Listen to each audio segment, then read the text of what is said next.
Hello all, welcome back to my channel. This is Priya. ఈ వీడియోని ఎక్కడి నుంచి మొదలు పెట్టాలో తెలియట్లేదు. బట్ మీరు ఎప్పుడైనా ఒక డార్క్ ఫేజ్లో ఉన్నప్పుడు మీరేం చేశారు? అసలు అప్పుడు మీకేం తోచినప్పుడు మీకు ఎవరైనా హెల్ప్ చేశారా? లేదంటే మీకున్న ఆలోచనలతోనే మీరు మీ వల్లే బయటపడ్డారా? ఒక డిప్రెసివ్గా ఉన్న ఒక ఫేజ్, దాని నుంచి మీరు బయటికి రావడానికి ఏం చేశారు అనేది, మీకు ఏమైనా కొత్తగా ట్రై చేశారా అనేది అయితే ఒకసారి కామెంట్లో మెన్షన్ చేయండి. బట్ అందరూ అనుకుంటారు కదా, లైఫ్లో మనం వాట్సాప్ స్టేటస్ చూసినట్టు లేదంటే ఇన్స్టాగ్రామ్లో స్టోరీ పెట్టినట్టు అంతే అందంగా ఉండదు కదా. ఎప్పుడు కూడా ఆ డార్క్ ఫేస్ని దాచేసి ఓన్లీ బాగున్నవి మాత్రమే పెడతారు. అలా ఉన్నంత మాత్రాన అదే లైఫ్ కాదు కదా, అదే ప్రాక్టికల్గా జరుగుతుంది. వాళ్ళు ఎప్పుడు ఇంతే ఇలానే ఉంటారు అనేసి ఉండదు. ఎవరికైనా ఉంటది, ఎప్పుడైనా సరే. డార్క్ ఫేజ్ లేని లైఫ్ ఉండదు. ఆ డార్క్ ఫేజ్ ని దాటి చూస్తేనే మన లైఫ్ అంత బాగుంటది, అంత లైట్నింగ్ గా కనిపిస్తుంది. ఆ లైట్నింగ్ వచ్చే ఆ ఒక్క ఫేజ్ ని చూడాలనంటే డార్క్ గా ఉన్న ఆ ఫేజ్ నుంచి మనం గోత్రూ అవ్వాలి. అయితేనే ఆ వెలుగు యొక్క విలువ మనకి తెలుస్తుంది. చాలా అంటే చాలా ఎక్స్పీరియన్స్ ఉన్న వాళ్ళు చెప్తారేమో. మేబీ నాకు ఇప్పుడే ఇది అర్థమైందో లేదో నాకు తెలియలేదు. బట్ నేనేం చెప్తున్నానంటే, లైఫ్లో మనం ఏ ప్రాసెస్ నుండి వెళ్ళినా సరే, ఎలాంటి ఫేజ్ నుండి వెళ్ళినా సరే, మన లైఫ్లో రిలేషన్షిప్స్ కానీ, మన ఫ్యామిలీ కానీ, వీళ్ళతో అందరితోని ఉంటుంది. అవన్నీ కూడా మనకు ఒక్క రోజు గట్టిగా కాలితోని తన్నేసినట్టు వాళ్ళ బిహేవియరు ఏదో ఒకటి మనకి అది చూపించేస్తుంది. అప్పుడు మనం ఏం తెలుసుకుంటామంటే, ఆ సిచ్యువేషన్స్ అన్నీ కూడా ఏది ఇంపార్టెంట్ కాదు. చివరికి నీకు నువ్వే ఇంపార్టెంట్. నీకు నువ్వే, ఇంకెవ్వరు ఉండరు. ఇంకా నీకేమైనా సరే నువ్వే పడినా మళ్ళీ నిన్ను పైకి లేపే చెయ్యి కూడా నీదే అనేసి నేర్పించేస్తాయి. బట్ ఆ ఫేజ్లో మనం అది నేర్చుకోకపోతే మనది చాలా తప్పు అవుతుంది. బట్ అది ఎంత తొందరగా నేర్చుకుంటే అంత మంచిది. ఎందుకంటే ప్రతిసారి ఫ్యామిలీయో లేదంటే మన కజిన్సో లేదంటే ఇంకెవరో వాళ్ళు ఉండరు. వాళ్ళందరూ కూడా నీకు ఆపోజిట్ అయ్యే రోజు ఒకటి వస్తుంది. అప్పుడు నిన్ను లేపడానికి ఇంకో చేయి రాదు. అప్పుడు నువ్వే రెండు చేతులు వెనక్కి గట్టిగా పెట్టి ఆ ప్రెషర్తోని నువ్వు పైకి లేవాల్సి వస్తుంది. సింపుల్గా చెప్పాలి అని అంటే, మనం రీసెంట్గా 8 వసంతాలు మూవీ చూసినాం కదా. అందులో కరాటే ప్రాక్టీస్ చేసేటప్పుడు బ్లాక్ బెల్ట్ నేర్పించమనేసి అడుగుతుంది కదా. అప్పుడు వాళ్ళ మాస్టర్ నేర్పిస్తారు చూడండి. అప్పుడు మళ్ళీ తను పడిపోతే తనే లేస్తుంది. దట్ ఈస్ హౌ లైఫ్లో మనం అలానే లేవాల్సి వస్తుంది. ఎందుకంటే ఒక ఫేజ్లో వరకే అందరూ ఉంటారు మనతో పాటు. అది దాటిన తర్వాత ప్రతి దానికి మనమే. అండ్ ఇంకో విషయం ఏంటో తెలుసా, మన లైఫ్ చదువుకనేసి 10th క్లాస్ వరకు అని అంటే 13 ఏండ్లు. Nursery, LKG, UKG, 10th class వరకు అంటే 13 ఏండ్ల. ఇంటర్మీడియట్ 2 సంవత్సరాలు 15 ఏండ్లు. తర్వాత డిగ్రీయో బీటెక్ చేస్తే అవి 4 సంవత్సరాలు 19 సంవత్సరాలు. మనం జాబ్ వెతకడానికి 1 సంవత్సరం పెట్టుకోండి, 20 సంవత్సరాలు. జాబ్ ఒక 2 ఏండ్లో 1 సంవత్సరం చేసిన తర్వాత ఆ 22 ఏండ్లు 23 ఏండ్లు అయిపోతాయి. ఆ తర్వాత పెళ్ళి అనేసి ఎవరో ఒకరి లైఫ్లో మనం స్టడీస్ ఏ ఇయర్లో మనం 4 సంవత్సరం ఉన్నప్పుడు స్టార్ట్ చేసామో లేదంటే 3 ఏండ్లప్పుడు స్టార్ట్ చేసామో అది పక్కన పెట్టండి. బట్ స్టడీస్ చేయడానికి దాని నుంచి ఒక పర్మనెంట్గా ఒక పట్ట పొందడానికే మనకి 20 సంవత్సరాలు పడుతుంది. ఆ 20 సంవత్సరాలు చదువులో గడిచిపోతుంది. అమ్మ నాన్నలని, వేరే వాళ్ళ ప్రతి ఒక్కరి సజెషన్స్ మన బకెట్లో పడుతుంటాయి. బట్ మనం ఏంటి అని తెలుసుకునేది అవన్నిటిని దాటేసిన తర్వాత. మనం ఎప్పుడైతే వర్కింగ్ స్టార్ట్ చేస్తామో అప్పుడు వీ హ్యావ్ టు చూస్. చాలా కేర్ఫుల్గా మనకి ఏదైతే బాగుంటుంది అనేది కేర్ఫుల్గా మనం అది అర్థం చేసుకుంటూ వెళ్ళాలన్నమాట. అది వెళ్తాం చూడండి. ఆ ఫేజ్లో అలా వెళ్ళే ఒక ఫేజ్లోనే మనకి అర్థమైపోతుంది, స్టడీస్కి గడిచిపోయినాయి, పేరెంట్స్ మాటలు, అందరి మాటలు వినేసినాం. ఇప్పుడు ఈ ఫేజ్లో మీకేమనిపిస్తుందో అది వినండి. మీ మనసు ఏం చెప్తుందో అది వినండి. ప్రతి ఒక్కరు చెప్తారు, వాళ్ళు చెప్పింది మీరు ఫాలో అయ్యారు, చేశారు, ఈ సజెషన్ ఆ సజెషన్ ఇచ్చారు. చదువులో కానీ ఎక్కడో ఏ గ్రూప్ తీసుకోవాలి ఏంటి అనేది ప్రతిదీ సజెషన్ తీసుకున్నారు. బట్ ఇప్పుడు ఆపేయండి. ఇలాంటి ఒక ఫేజ్ వచ్చినప్పుడు కామ్ అయిపోయి తర్వాత తర్వాత ప్రశాంతంగా ఆలోచించి మీ మనసు ఏం చెప్తుంది వినండి. మీకేం కావాలి, అసలు మీరేం కోరుకుంటున్నారు, అసలు మీ మనసు ఏం చెప్తుంది మీకు, అది వినండి. ఎందుకంటే ఫ్లక్చువేటింగ్ లైఫ్ కదా, ఒక 20 years వరకు ఫ్లక్చువేటింగ్. ఎవరెవరో చెప్తారు, ప్రతిదీ బకెట్లో వేసుకుంటూ ఇంకా ఏది చేయాలి, ఏది బాగుంటది అన్ని ప్రతి ఒక్కరు చెప్పేది వింటూనే ఉండాలి. అది ఉంటది, ఎవరికైనా ఉంటది. అరే నీకేం తెలుసు, తెలిసిన వాళ్ళు చెప్పింది విను, పెద్దోళ్ళు చెప్పింది విను, that's how things go. But ఇప్పుడు లిసన్ టు యువర్ హార్ట్, అదేం చెప్తుందో వినండి. అది విన్న తర్వాత మీకు ప్రశాంతంగా కామ్ అయిపోయి ఈ టైం ఏదైతే ఉందో అది మీకోసం, ఎవరి కోసమో కాదు, అది మీకోసం. మీకేమనిపిస్తుందో అది చెయ్యండి. ఒక్కరిని మనం వాళ్ళ గురించి తప్పుగా మాట్లాడడము, వేరే వాళ్ళకి ఏదో హాని కల్పించడము ఏది కాకుండా జస్ట్ మీ గురించి మాత్రమే ఆలోచించండి. మీకేం కావాలి, మీరేం చేయగలుగుతారు, మీకు ఏం చేస్తే మీ మనసు హ్యాపీగా ఉంటుంది అంటే మన మనసు ఒకటి కోరుకుంటుంది చూడండి, ఇది చేస్తే అసలు అందులో నీకేదో లాభం రావాల్సిన అక్కర్లేదు, ఇంకేది ఆశించదు అక్కడి నుంచి. But it feels like calm peace. ఆ పీస్ ని ఎక్స్పీరియన్స్ చేస్తుంది చూడండి, that is what you need. So దానికోసం నెమ్మదిగా ఆలోచించి మీ హార్ట్ చెప్పింది వినండి. ఎందుకంటే ఇంతవరకు మీరు వేరే వాళ్ళది విన్నారు, సరిపోయింది. ఇప్పుడు చేయకండి అలా. మీ మనసు ఏం చెప్తుంది వినండి. సొసైటీ కోసమో, పేరెంట్స్ కోసమో, మీ లైఫ్ పార్ట్నర్ కోసమో,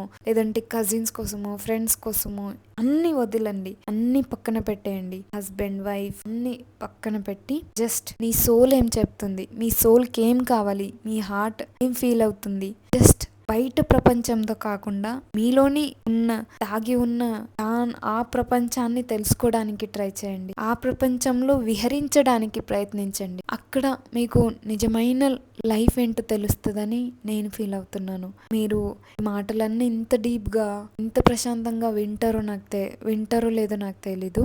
బట్ దిస్ ఇస్ హౌ. నిన్ను నువ్వు తెలుసుకోవడానికి ఇది మాత్రమే దారి.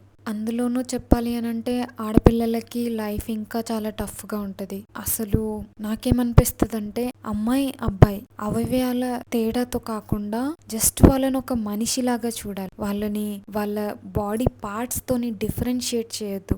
అలాంటి ఒక భేదం లేకుండా ప్రతి దాంట్లో సమానత్వం ఉండాలి. అబ్బాయికి స్వయంగా వాళ్ళ తల్లే చెప్తుంది, అబ్బాయి కదా 100 మందితో తిరుగుతాడు అనేసి. అబ్బాయికి ఇలాంటి పద్ధతులు నేర్పిస్తారా? ఇక్కడ రోజులు అంటే ఇప్పటి రోజుల్లో ఏంటంటే నేను ఎక్కువగా విన్నది అమ్మాయి ఇంటి పరువు అంటారు. అసలు అమ్మాయి ఇంటి పరువు ఎలా అవుతుంది? అమ్మాయి మీదే ఎందుకు ఆ పరువు అనేది పెట్టారు? అమ్మాయి అడిగిందా మీ పరువుని నా నెత్తి మీద పెట్టండి అనేసి? లేదు కదా. అబ్బాయికి ఎందుకు పరువులాగా ఫీల్ అవ్వరు? అబ్బాయి 100 మందితో తిరిగితే మీ పరువు ఎందుకు పోదు?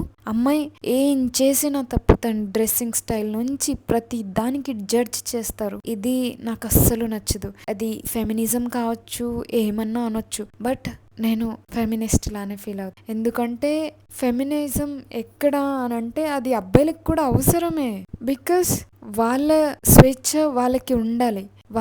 వాళ్ళు కూడా ఓపెన్గా అన్ని చెప్పుకోగలగాలి. బాలేనప్పుడు అన్ని షేర్ చేసుకోగలగాలి. ఏడుపు వస్తే ఏడ్ చేయగలగాలి. వాళ్ళ అందరి దగ్గర కాకుండా మీకు నచ్చిన మనిషి దగ్గర అయినా ఆ పని చేయగలగాలి. నేను అబ్బాయిని కాబట్టి నేను ఇలానే చేస్తా, నేను అబ్బాయిని కాబట్టి నేను ఇలా చేస్తా, నువ్వు అమ్మాయివి, నువ్వు అమ్మాయిలా ఉండు. అసలు ఈ మాటలు నాకు చాలా అంటే చాలా నచ్చవు. అమ్మాయి అబ్బాయి తేడా ఉండకూడదు. ఆ తేడా లేకుండా తను ఒక మనిషి, తన ఆలోచనలకు ఒక విలువ ఉంటుంది. నీవి ఆలోచనలకి ఒక విలువ ఉన్నప్పుడు వాటికి నువ్వు రూపం ఇవ్వగలిగినప్పుడు అమ్మాయి ఆలోచన అయితే చాలా ఆ ఆలోచనకి పనికిరానిది అయిపోతుందా, అర్థం లేనిది అయిపోతుందా? అబ్బాయి ఏం చెప్పినా కరెక్ట్ అవుతుంది, అమ్మాయి ఏం చెప్పినా రాంగ్ అవుతుంది. ఇలా చెప్పే వాళ్ళు నాకు అస్సలు నచ్చరు. అబ్బాయి ఏం చేసినా కరెక్టే, అమ్మాయి ఏం చేసినా తప్పే అని అనడం చాలా తప్పు కదా. ముందు చెప్పాలి అని అంటే అమ్మాయి అబ్బాయి అనే తేడానే నచ్చదు. అందుకనే ఏమో మేబీ నాకు ఈ పెళ్ళి అనే కాన్సెప్ట్ కూడా ఎక్కువగా నచ్చదు. ఎందుకంటే ప్రతిదీ కూడా అమ్మాయి ఇంట్లో ఉన్న ఓకే హౌస్ వైఫ్గా చెయ్యాలన్నా అది తన చాయిస్ అవ్వాలి. నువ్వు వాంటెడ్లీ తనని నువ్వు ఇలా చెయ్యాలి, నువ్వు అలా చెయ్యాలి, నువ్వు ఇలా డ్రెస్ చేయాలి, నువ్వు అలా ఉండాలి, you should not tell her to behave. ఎందుకంటే అది న్యాచురల్గా తన నుండి రావాలి. దానికోసం నువ్వు వెయిట్ చేయాలి. ఒకవేళ నీకు అది ప్రాబ్లంగా ఉంది అని అంటే నువ్వు చెప్పు, తను నచ్చితే పాటిస్తుంది, లేదంటే తనకు నచ్చలేదంటే ఇంకా నువ్వు లైట్ తీసుకోవాలి. అది నువ్వు యాక్సెప్ట్ చెయ్యగలగాలి. అలాంటి రిలేషన్షిప్స్ చాలా అంటే చాలా తక్కువ ఉంటాయి. అంత మెచ్యూర్డ్గా ఆలోచించే వాళ్ళు కూడా చాలా రేర్ కదా. బట్ అలాంటి వాళ్ళు దొరికారంటే మాత్రం అదృష్టమే అనుకోవాలి. అందులోనూ కూడా అమ్మాయి అంటేనే అవయవాల నుంచి చూసి తనని డిఫరెన్షియేట్ చేస్తారు. చాలా అంటే చాలా తప్పుగా ఆలోచిస్తారు. అదే ఊళ్ళలో చూడాలి, వాళ్ళ అభిప్రాయాలకైతే అసలు విలువే ఉండదు. నేను ఎవరిదో ఎగ్జాంపుల్ తీసుకోవడానికి బదులు నేను మా పేరెంట్స్, మా మమ్మీ మా డాడీ, మా మమ్మీ లేకుండా మా డాడీ ఒక్క పని కూడా చేయలేడు. అలానే చాలామంది మగాళ్ళు ఉంటారు. అప్పటి వాళ్ళు అంటే మా మమ్మీ ఏజ్ ఉన్న వాళ్ళైతే అసలు హస్బెండ్ చేతిలో ఒక తోలుబొమ్మ లాంటి వాళ్ళే. హస్బెండ్ ఏం చెప్తే అది బ్లైండ్గా చేసుకుంటూ వచ్చిన వాళ్ళే. ప్రతిదీ వాళ్ళ బాటలో నడిచిన వాళ్ళే. వాళ్ళకున్న డ్రీమ్స్ అన్నిటినీ అణిచివేసుకుంటూ వాళ్ళ దారిలో నడిచిన వాళ్ళే. వాళ్ళకి ఏం కావాలి, వాళ్ళకి నచ్చినదేంటి అని అడిగే వాళ్ళు లేరు. ఒకవేళ అడిగినా దాన్ని ఫుల్ఫిల్ చేసేవాళ్ళు లేరు. అలాంటి ఒక అర్థం చేసుకునే మనుషులు, ఆ మనస్తత్వం లేదు. బట్ ఇప్పుడు సొసైటీలో ప్రతి ఒక్కరికి వాయిస్ ఉంది. వాళ్ళకున్న ఆలోచనల్ని వాళ్ళు వాయిస్ రూపంలో బయటికి చెప్పగలుగుతున్నారు. అట్లీస్ట్ ఇప్పుడు ఒకటి అనుకోలే, అంత సమానత్వం మగాళ్ళకి ఆడళ్ళకి అంత సమానత్వం వచ్చేసిందని నేను చెప్పట్లేను. But they got their voice to say, their voice to speak out. వాళ్ళ ఒక వాయిస్ని అయితే వచ్చింది, జస్ట్ చెప్పగలుగుతున్నారు. బట్ అంత సమానత్వం అయితే రాలేదు. 100కి 100% అస్సలు రాలేదు. బట్ అమ్మాయిలు చెప్పగలుగుతున్నారు. వాళ్ళకి నచ్చలేదు అని అంటే బయటికి చెప్పగలుగుతున్నారు.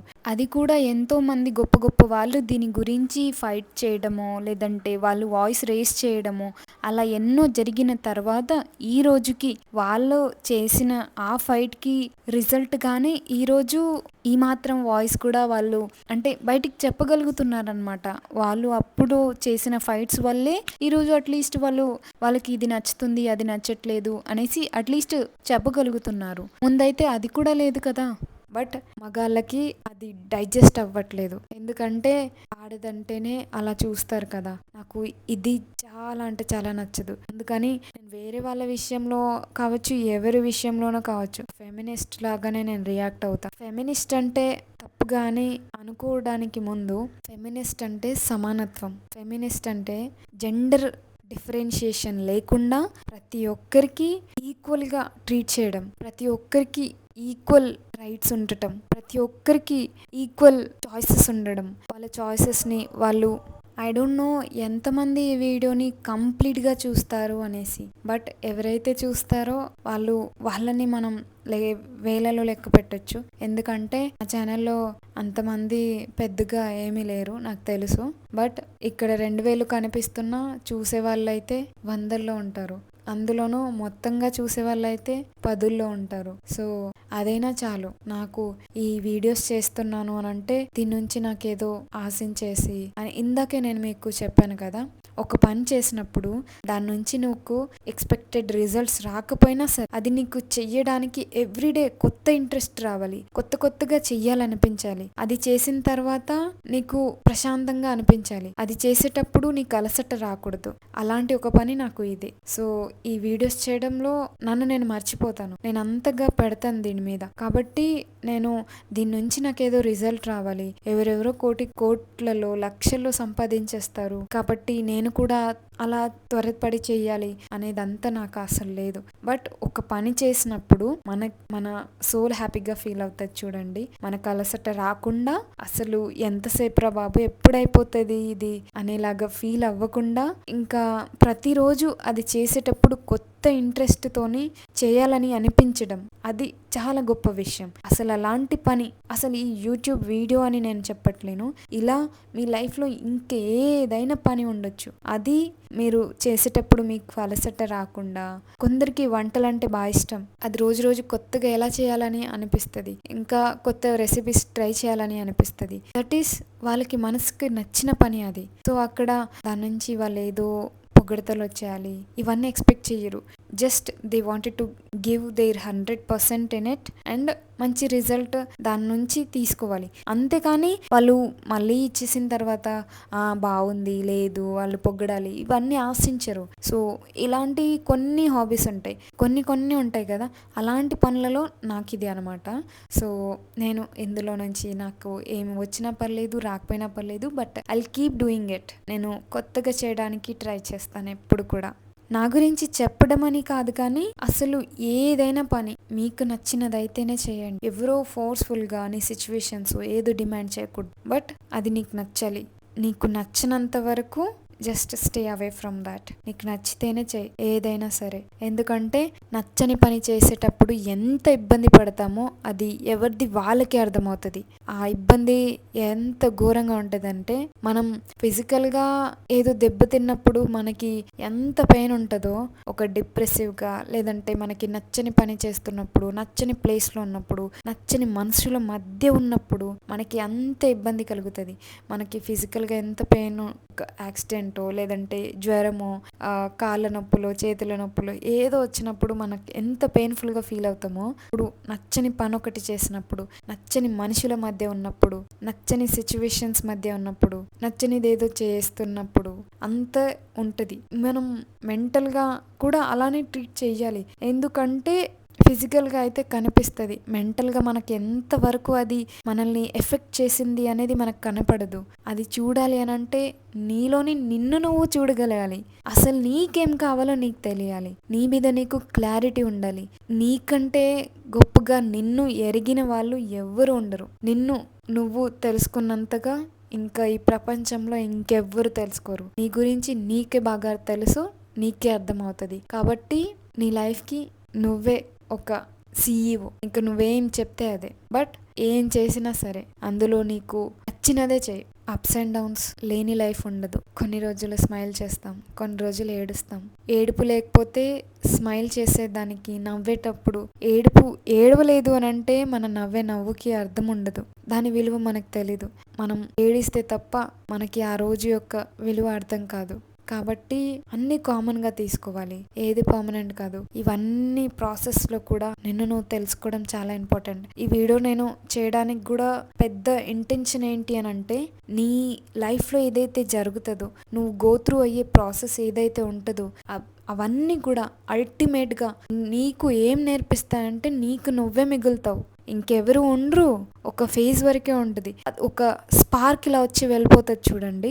సేమ్ అలానే ప్రతి ఒక్కటి సర్టెన్ పీరియడ్ వరకు నీతో ఉంటుంది. తర్వాత there is nothing for you. నువ్వు నాకు నా వెనకాల ఇది అది అని చెప్పుకోవడానికి కూడా అక్కడ ఏం మిగలదు. జస్ట్ నువ్వు మాత్రమే మిగులుతావు, నీకు నువ్వు మాత్రమే మిగులుతావు. కాబట్టి నిన్ను నువ్వు ఎంత జాగ్రత్తగా చూసుకోవాలి అని అంటే అంత జాగ్రత్తగా చూసుకోవాలి. మనం కొంచెం బంగారం ఎక్కువగా ఉంటేనే బ్యాంకు లాకర్స్ ఏదేదో ట్రై చేస్తాం కదా. సో మీరు బంగారం కంటే ఎక్కువ విలువైన వాళ్ళు. వంటి మీద వేసుకునే బంగారం, వజ్రం, డైమండ్స్ ఇవన్నీ కాదు. మనిషి ఇంపార్టెంట్. మనిషి, మీ మనసు, మీరే ఇంపార్టెంట్. మీకు మీరే ఇంపార్టెంట్, ఇంకేది కాదు. మిమ్మల్ని మీరు చాలా జాగ్రత్తగా చూసుకోవాలి. ఈ వీడియో మొత్తంలో కూడా నేను ఏం చెప్పడానికి చేశాననేది మీకు అర్థమైందో లేదో నాకు తెలీదు.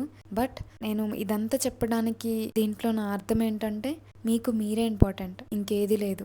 ఇందులో నేను చాలా మటుకు నేను యూస్ చేసిన పదాలు కానీ లేదంటే నేను ఇక్కడ మీకు ఎక్స్ప్లెయిన్ చేసిన సిచ్యువేషన్ కానీ, సో నాకు ఒక చిన్న ఫేజ్లో ఇవన్నీ నాకు తగిలినట్టే అనిపించింది. లేదంటే నేను ఇంత ప్యూర్గా అండ్ ఇంత స్ట్రాంగ్గా నేను స్ట్రెస్ చేస్తున్నది అందుకేనండి.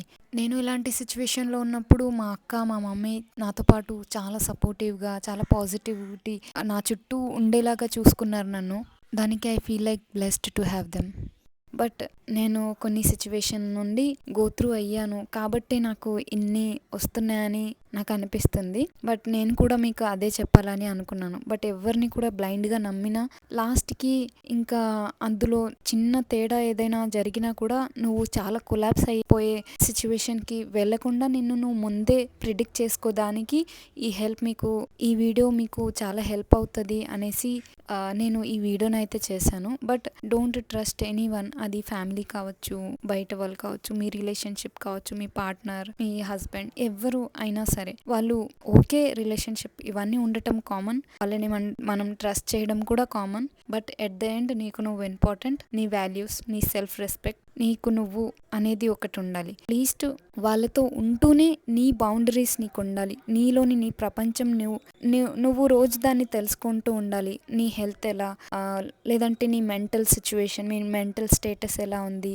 నువ్వేం ఫీల్ అవుతున్నావు, అవన్నీ కూడా అట్లీస్ట్ మనుషులతోని షేర్ చేసుకున్నప్పుడు వాళ్ళు కరెక్ట్గా ఎక్కించుకునే వాళ్ళు కాదు అని అంటే అట్లీస్ట్ డైరీ రాయండి. It will help you a lot. చాలా అంటే చాలా హెల్ప్ చేస్తుంది. నాకు ఇది 5th స్టాండర్డ్ నుండి అలవాటండి. నాకు చాలా అంటే చాలా, ఎందుకంటే నేను అది రాసినప్పుడు నేను ఇంకెవరో మనుషులకి చెప్పినప్పుడు మన ఫీలింగ్స్ యొక్క వాల్యూ వాళ్ళు తగ్గించేయచ్చు. బట్ బుక్ అలా చేయదు కదా. కానీ అలా చేసినప్పుడు మాత్రం చాలా రిలీఫ్గా అనిపిస్తుంది. మన మనసులోని మాటలు మనం ఏదో మనిషితో షేర్ చేసుకున్నప్పుడు వాటి విలువ ఏదో తగ్గిపోతుంది అని అనిపించినప్పుడు ఇలా చేయటం చాలా ఉత్తమం అని అనిపిస్తుంది. మీరు కూడా ట్రై చేసి చూడండి. మీ చుట్టూ ఉన్న వాళ్ళతోనో లేదంటే ఎవరైనా మంచితోనో మీరు షేర్ చేసుకోవడానికి ఇబ్బంది పడినప్పుడు ఇలా డైరీ రాయడం ట్రై చేయండి. చాలా రిలీఫ్ అవుతారు. మీ మనసులోని మాటలు అక్కడ ఏ విషయం చెప్పడానికైనా మీకు ఇబ్బంది ఉండదు. ఆ అవతల వాళ్ళు ఎలా ఫీల్ అవుతారు అనేది అనిపించదు. ఎందుకంటే అది బుక్ కదా. ఆ డైరీలో మనం ఏదైనా రాయొచ్చు. మన మనసులో ఉన్నది ఉన్నట్టుగా రాయొచ్చు. అది ఎవరో చూసి ఏదో ఎక్కిరిస్తారు, లేదంటే వాళ్ళు ఈ మాటకి ఈ సిచ్యువేషన్కి ఇలా బిహేవ్ చేసావు, అలా చేసావు అని ఎవరు మనల్ని పిన్ పాయింట్ చేసి మాట్లాడడానికి ఉండదు. నీ ఫీలింగ్స్ ఒరిజినల్గా నీకు ఎలా అనిపిస్తాయో అలా అక్కడ ఉంటాయి. కాబట్టి నువ్వు అక్కడ ఏ హెసిటేషన్ లేకుండా నిన్ను ఎవరో పిన్ పాయింట్ చేసే వాళ్ళు ఉండరు. కాబట్టి ఆ విషయం నువ్వు అక్కడ క్లియర్గా చెప్పగలుగుతావు. అంటే అందులో డైరీలో రాయగలుగుతావు. కాబట్టి it will help you a lot. ఇది మరి మీకు ఎంతమందికి అర్థమైందో లేదో తెలీదు. సో మీకు అర్థమైతే నాకు కామెంట్లో మెన్షన్ చేయండి వీలైతే. నచ్చితే లైక్ చేయండి. మన ఛానల్ని సబ్స్క్రైబ్ చేసుకోండి. మళ్ళీ మరో వీడియోలో మళ్ళీ కలుసుకుందాం. అంతవరకు stay tune to Priya Kaluram. Thank you so much for watching.